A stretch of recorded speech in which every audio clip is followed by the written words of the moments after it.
skabt et hul i kalenderen til en overnatningstur og lidt fiskeri forhåbentlig. Jeg har jo fået mig en ny kajak, som jeg har været helt vild for at komme på kajakcamping i. Desværre så har der været en række omstændigheder her i løbet af sommeren, der har gjort, at det hele har været vendt op og ned, så det er ikke blevet til så meget, som jeg havde håbet på. Men nu har jeg som sagt et lille hul. Desværre så er vejret ikke helt vildt suverænt, på trods af at det stadigvæk skulle forestille at være sommer. Men det skider vi rocker på. Nu er det bare med at komme afsted og så få nyt det. Jeg skal lige have det sidste proppet i, og så skal vi bare derud af. Det bliver mega godt. Følg med. Ja, som I måske kan se, så er det ikke helt lige meget, hvor man befinder sig henne. Det blæser helt vildt her på den her side, så der skal jeg i hvert fald ikke ud. Det er helt sikkert. Men hvis vi så lige prøver at vende os om, så på den her side, der ser det straks meget, meget bedre ud. Og når jeg lige får rundet færgelejet her, så kan jeg sejle i læ op langs kysten. Det er i hvert fald planen. Nu må vi se, hvordan det går, ellers så må jeg jo vende om igen. Men herover der er det jo rimelig lækkert lige nu. Jamen, hvad er klokken? Den er ved at være 3. Jeg har gået og ventet hele dagen på, at det skulle holde op med at regne og blæse. Men det der med blæsten, det gik sgu ikke helt som præsten prædikede, fordi at, det er bare taget mere og mere til. Men nu våger jeg pelsen, og så håber jeg sgu, at det går.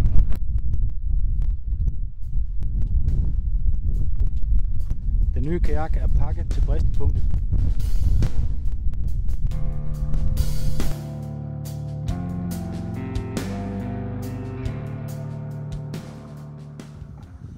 Kom jeg lige til et sted, hvor der var lidt læ. Det var eddermame hårdt. Nu har jeg sejlet en lille kilometer. Lige kommet rundt om en pynt. Og så skal jeg eddermame love for, at jeg blev banket igennem af store bølger. Men nu ligger jeg lige i læ af de her træer lige og får pusten lidt igen. Inden vi prøver at se, om vi kommer lidt videre op. Men ja, nu må vi se, hvordan det går. Ellers så må jeg jo finde et eller andet sted og hænge min køje og ride stormen af.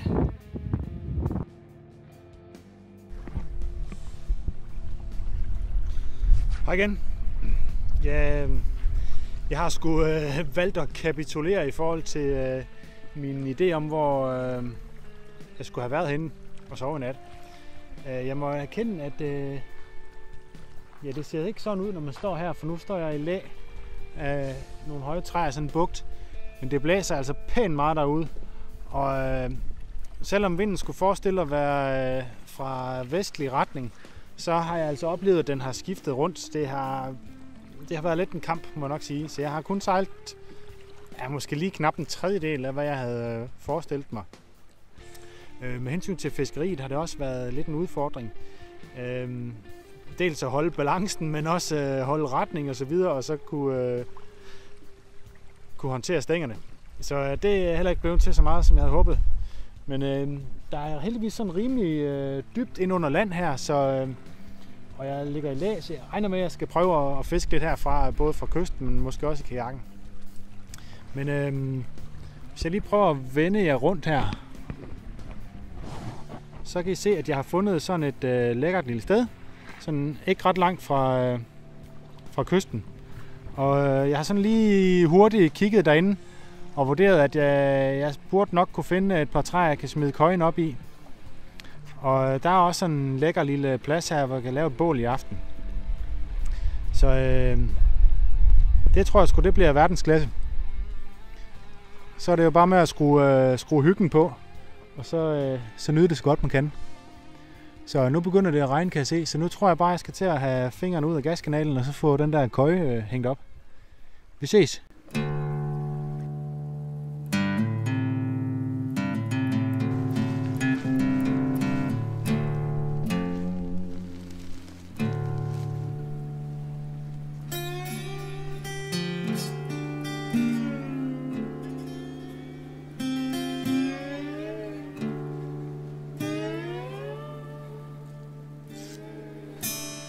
gryde, der har jeg puttet alle mine ting. Lige fra kaffefilter, håndtag, salt, peber, kaffe, gasbrænder, kakao, en ske, lighter, ja, alt muligt kaffefilter, alt hvad jeg skal bruge. Det har jeg sådan puttet ind i den her bandana. Dels så kan jeg bruge den til at holde om varme ting med. Jeg kan også bruge den til at filtrere vand, hvis jeg skal bruge for det. Men ellers så den primære årsag, det er, at når jeg skal bruge gryden, så kan jeg sådan lige nemt hive det hele op og lægge ned igen, når jeg er færdig. Så er jeg fri for at skal have alle mine ting til at ligge og flyde ud over det hele. Bam, han og mad.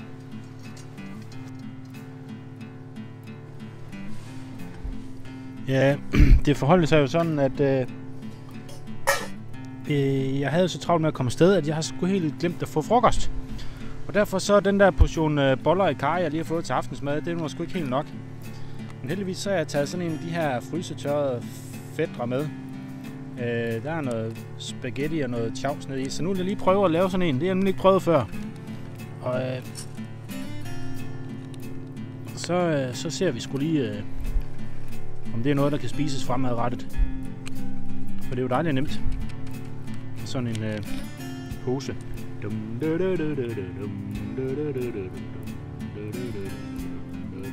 Og vi skruer lige lidt. Nu bliver det sgu spændende at se, om det kan spises, eller hvad det kan.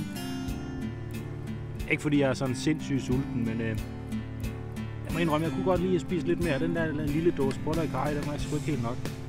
Og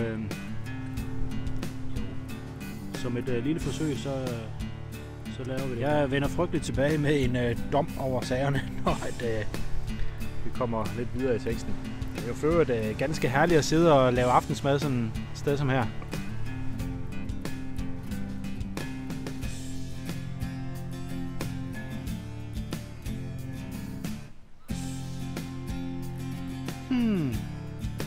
Jeg synes sgu ikke, det ligner helt. Men det er måske bare mig, der er lidt sart, det ved jeg ikke.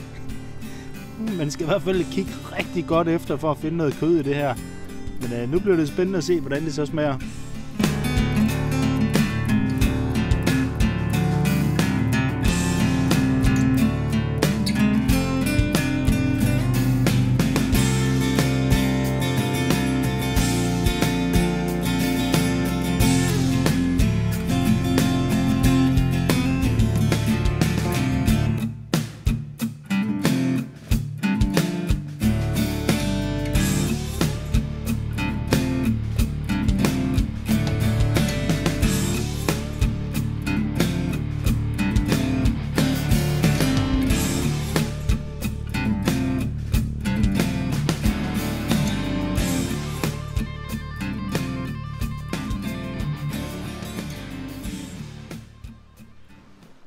Der er dømt lidt strandhygge.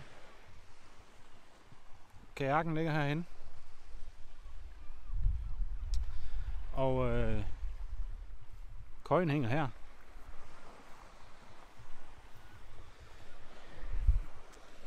Rytmen har været suveræn at sejle i, selvom det har blæst af helvede til. Det er virkelig en kæmpe fordel at have det her ror.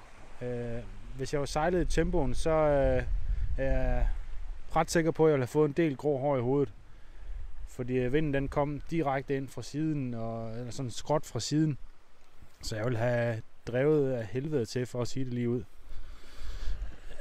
Jeg har lige lagt sædet på hovedet her, for at holde det sådan nogenlunde tørt. Der er oceaner af plads i den, og det har jo været fedt, så jeg har kunnet slæbe rigeligt med. Måske også lidt for meget. Det har jeg jo nok lidt en tendens til. Jeg fandt sådan et jernrør, der lå her på stranden. Så det kunne jo passende lige blive brugt som sådan en tarpstang. Og ellers så ligner setup'et jo sig selv.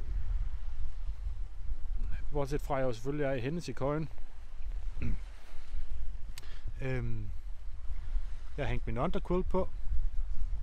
Min lækre dunsovepose ligger derinde, klar til at krybe i. Og ja, så er der lige min paddeltrøje, der hænger der, lufter. Ellers så har jeg jo lige sådan en lille præsending til at træde ud på. Så min fine lille køleboks derhenne. Og sådan herinde under tarpen for Køjen, der har jeg jo en ganske glimrende udsigt. Så jeg håber, at vinden er lidt mere medgørlig i morgen. Jeg er ved at fiske lidt her fra kysten her til aften, men der er simpelthen så meget ålegræs, så jeg sidder fast i det hele tiden, eller har store klumper med op, så det er ret frustrerende. Og jeg må indrømme, jeg synes ikke rigtig, at jeg orker skal til at krybe i min våddragt for at sejle lidt længere ud. Det er lidt svært at se på film her, men det blæser faktisk temmelig meget. Jeg ligger i læ lige her, så derfor så er bølgerne ikke sådan ret store herud for, men så snart du kommer lidt derud, så er det ret barskt. Jeg ved ikke, om man kan fornemme, hvordan vinden den fiser henover, så man bliver ret hurtigt båret afsted. Så det med fiskeri, det må blive i morgen. Nu vil jeg bare sådan sidde og hygge mig lidt her nede ved mit lille bål dernede, drikke en kop kaffe, og så glæder jeg mig til at komme i Køjen. Jeg kan lige vise at et lille trick. Jeg kan jo godt lide, at tingene de sådan har flere anvendelsesmuligheder. Så som sådan en lille ekstra bonus her, så har jeg jo sådan en dynevest med, i tilfælde af, at det nu skulle være koldt. Og den har jeg simpelthen bare smidt her ind i min underquilt, for at give lidt ekstra guf til bagdelen, når man ligger i Køjen. Og på den måde, så kan man slå 2 fluer med et smæk. Og dels have den på, hvis det ellers havde været koldt at sidde her på stranden. Og er det koldt om natten, jamen så i underquilten med den. Og så er den skid jo slået. Så det er sgu lækkert. Men nu trækker det der bål og den der kop kaffe og måske en lille Bailey. Og så er det ellers dem tykke.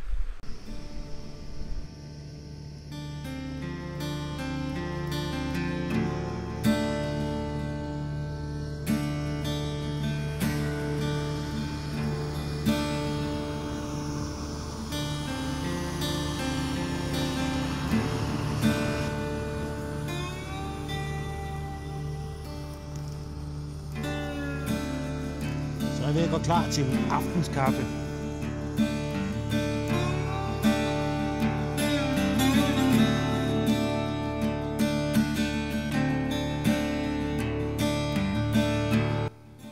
Det er eddermame hyggeligt det her.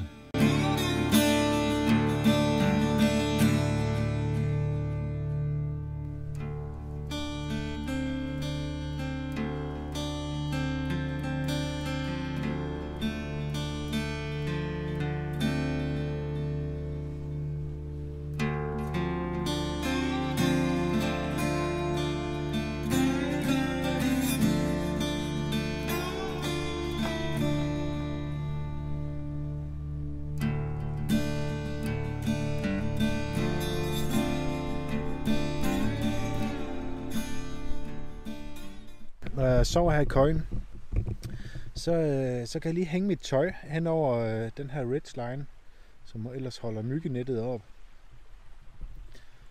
Og så have den her gearhanger, der har jeg så min hat og mobiltelefon og powerbank og sådan noget. Og ellers så ligger jeg bare sådan lidt på diagonal her i Køjen. Og jeg har sovet som sten hele natten. Ej, det passer ikke. Jeg har lige været oppe at tisse en enkelt gang. Men bortset fra det, så har jeg simpelthen sovet som en lille baby her. Det skulle være dejligt. Og jeg bruger det samme trick som de fleste gange med bare at stikke benene ned i soveposen, sådan ned i footboxen der. Og så bruger jeg resten som dyne hen over mig. Og så nede i bunden hernede, der har jeg så den der lille sædepude som ekstra isolering til min hæle, fordi at de godt kan finde på at svuppe ud over underquilten. Og hvis jeg har den der i, så gør det ikke så meget, så har jeg rigelig isolering der. Det er jo herligt, sådan at vågne her. Kan høre bølgerne, de skvulper kigge ud. Der er ikke rigtig så meget sol i dag, men det ser der jo trods alt lidt bedre ud end i går. Og det ser heller ikke ud til, at det blæser helt så meget. Sådan rimelig stille her. I hvert fald her, hvor vi er i læ. Så jeg håber, det bliver en fin sejltur. Og ja, kajakken den er der sgu endnu. Nu tror jeg bare, jeg skal til at komme op og så få lavet noget morgenmad. Så vi kan komme i gang. Selvom det er vildt dejligt at ligge her og fede den. Det må jeg nok indrømme. Det kan man jo godt vende sig lidt til.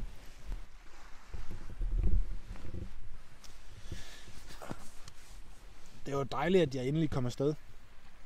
Jeg har jo haft et utal af planer her hen over sommeren for kajakcamping og ture i det hele taget.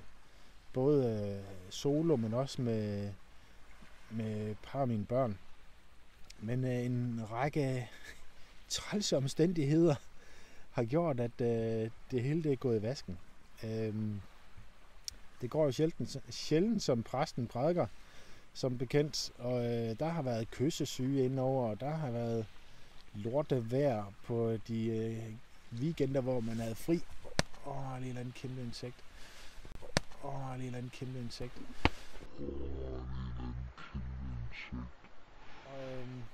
Ja, en masse andre forskellige ting og sager. Og så det er ikke helt gået efter planen. Men nu er jeg kommet afsted. Dog ikke der, hvor jeg gerne ville hen, fordi det blæste også af helvede til der, hvor jeg gerne ville hen. Men ja, jeg er kommet afsted, og det er fedt. Det med at nyde det.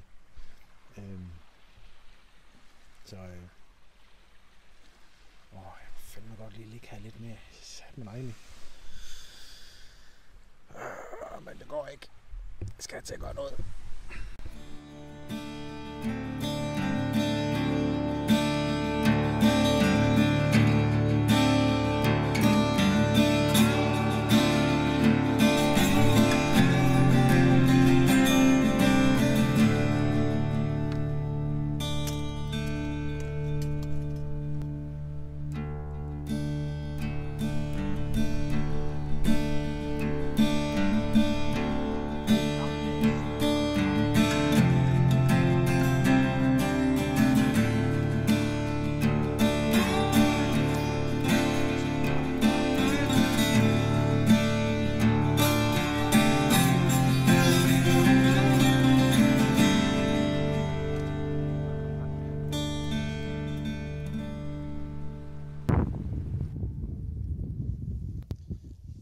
Hey,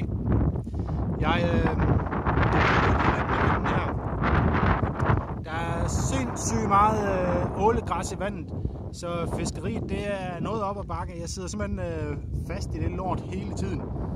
Så det tror jeg sgu ikke rigtigt, jeg gider arbejde med. Nu har jeg lige fået en sodavand og en myslibar. Nu driver jeg lige stille med strømmen her. Nu kan jeg jo styre med mine fødder, nu har jeg fået ror på, og det er jo vildt fedt.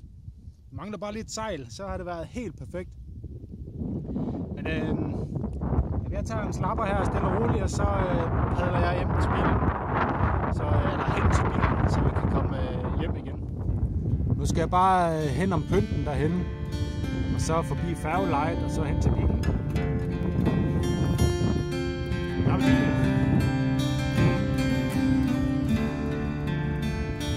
Så er det inden færgen kom.